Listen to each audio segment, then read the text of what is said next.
A few weeks ago, we stumbled across this table on Pinterest and I love the design. It is massive and it's got a nice modern touch to it. After days of trying to track down where it could be purchased, I came to a dead end. So I did like any reasonable person would do, and I designed a simplified version of it that anybody could build with about $250 in lumber from the box stores. All right, let's get started. Okay, so here's that Pinterest table again, and it looks sharp. However, the few things that I can see that are going to make this table just a little bit more difficult to build is one, the 45s on the top corners, as well as like the benches and the top of it being kind of built into those legs. So basically this is what I've come up with to simplify the design and just be able to build it out of stock materials. These 4x4 legs are going to go on the outside of the seat. The top will go on top of that. That way, this makes these connections very, very easy. And then for the connection between the 4x4s, there's going to be 1, 2, 3, 4 joints for each set of legs. Those are going to be put together with 3/8" lag screws. So we'll just counterbore a nice little hole, recess those in, and give that a nice tight connection. This is going to be a pretty simple build. I think this is going to take us 6 4x4 10s and 9 2x8 12s. Now the other thing is we've actually got the perfect place for this to go. We've got some friends that run a small music festival called River Rhythm in Manchester, Michigan. And it's just a fun time for kids and families to hang out, listen to music, and just enjoy the beautiful Michigan summers. So this is going to be the perfect application for that, to be able to seat a bunch of people, whether you're listening to music or having a meal or just enjoying some time with family.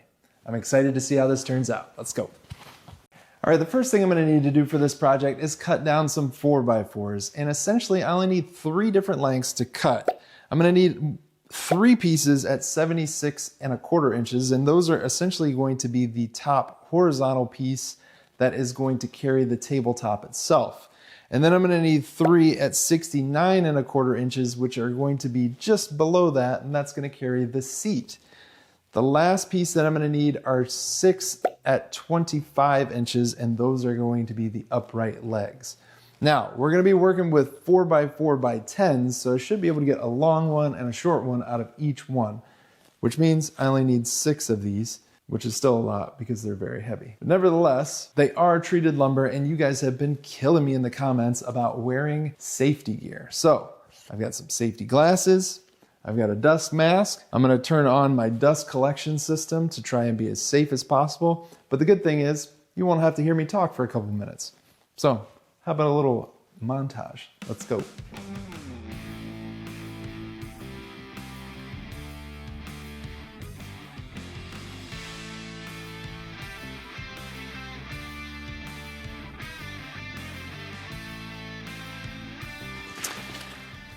Now that I've got that done, I do want to take a second to talk about the shirt that I'm wearing. This is actually the Ventura denim shirt from Poncho Outdoors, and I love it. I've been wearing it for the last few weeks, off and on, obviously not consistently, but it is amazing. Like from the moment I opened the package, it just had that broken in feel, which is not like typical denim if you've ever worn that before.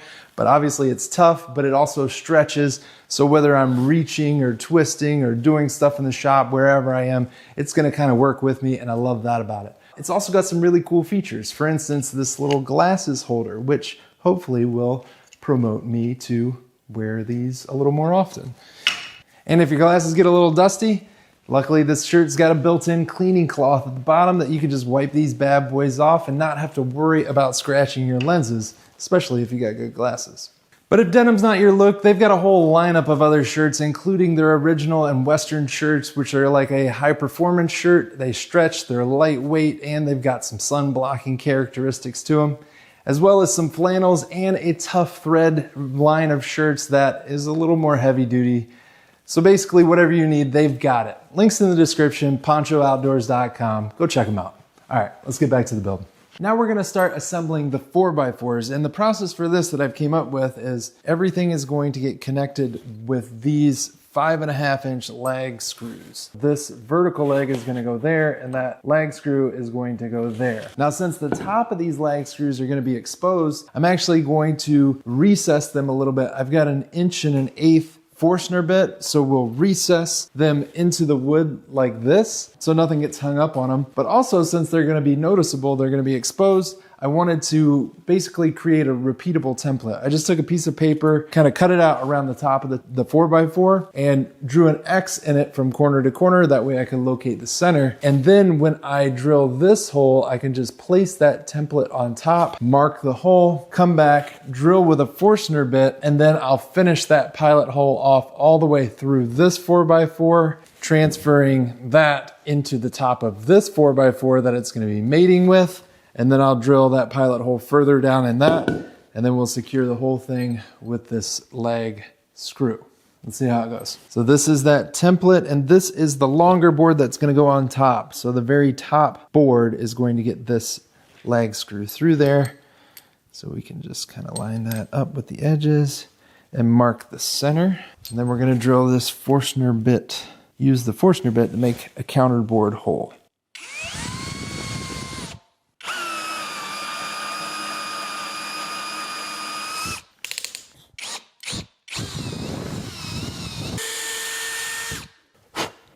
Now I'll go ahead and do the same thing at the opposite end.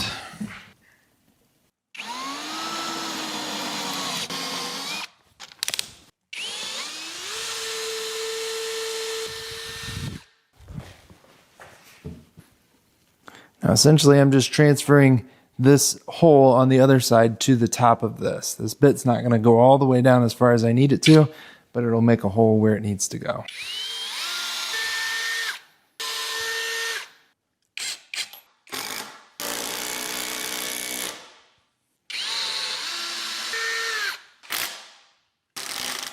Okay, we have the start of a leg. Now I realize you can't see the whole thing. All right, so I've got the top 4x4 secured to the legs, and now I've got this lower 4x4 in here in place. It's got to be 13 inches to the bottom of this from the bottom of the leg itself.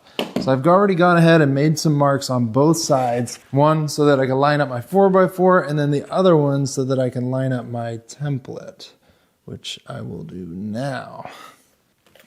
So again, we're going to use this 1.125" Forstner bit to counterbore a hole. And I've been going kind of basically like just to the top of this Forstner bit, and that's actually worked out well for these other ones. So I'll do the same for this.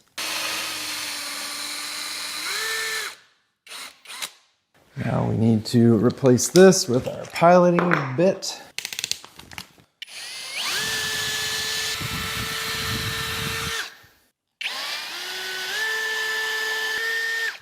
Now we can put our lag screw in. Now for this, I'm actually using Craig's new impact wrench. This is a 3/8 inch impact wrench, a compact one. They've also got a 1/2 inch, and then they've got a heavy duty one. These are great for automotive work, but they're also great for driving things like these lag screws, where sometimes an impact driver or a drill can't really do as good of a job. Now I'm going to work on the other side, but basically the rule of thumb is an impact driver is great, but an impact wrench is more suitable when you're driving big lag screws like this, basically anything 3 inches and above, or even 6 inches in length. You're going to want to use an impact driver just to make the process easier.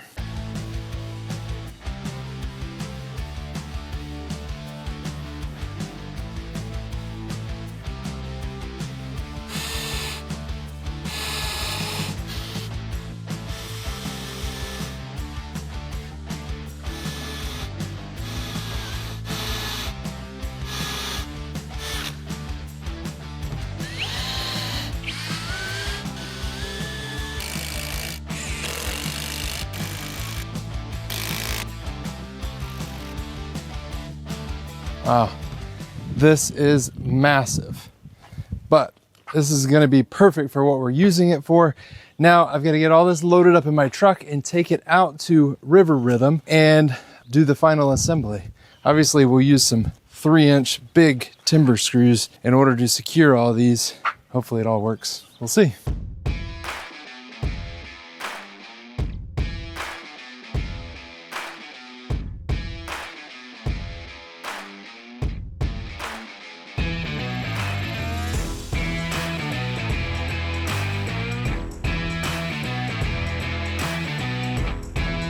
Unfortunately, my mic was off for that entire first part, but nevertheless, this is River Rhythm. That is the stage that the bands perform on during the music festival. And for right now, we're going to be building this table right here, which I think is a great spot. It was a little learning curve to figure out exactly how to just kind of get this started, but we figured it out, and now all we got to do is install the rest of the boards. Like I said earlier, we're going to be using the 3-inch framing screws. These got a big washer head on the top, so you won't have to worry about sinking the head of the screw too far into the wood, and should give us a nice good hold with all of this stuff. So I'm going to go ahead and finish up the rest of the boards, getting those installed, and we'll see where we're at. Hopefully this thing is stable enough.